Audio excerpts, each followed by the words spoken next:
శ్రీ మహాగణాధిపతయే నమః. ఐం మహాసరస్వత్యే నమః. శ్రీ లలితాంబికాదేవియే నమః. మహాలయ పక్షం అంటే ఏమిటి అనేటువంటిది వచ్చినప్పుడు మనకు పుణ్యకార్యాలు అన్నీ కూడా చేసుకోవటానికి సంవత్సరములో అన్ని మంచి రోజులే ఉంటాయి. అయితే పితృకార్యక్రమాలు చేసుకోవటానికి మాత్రమే ఈ మహాలయ పక్షం అనేటువంటిది ఒకటి వస్తుంది. ఈ 15 రోజులు, నిజానికి 16 రోజులు వస్తాయి షోడశం.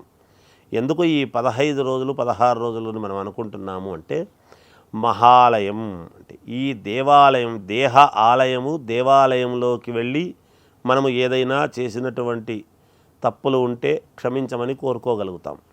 కానీ మనము సంవత్సరము పొడవునా చేసినటువంటివి, ఒకవేళ చేయలేనటువంటివి ఏవైనా పితృకార్యాలు, పితృదోషాలు అనేటువంటివి గనక ఉంటే, ఈ మహాలయ పక్షము అనేటువంటి రోజులలో గనక పితృదేవతలను మనము స్మరించుకుంటే మన పిల్లలకు, మన కుటుంబానికి, మనకు ఎదుగుదల, అనేక రకాల ఉపయోగాలు ఇవన్నీ కూడా ఉంటాయి.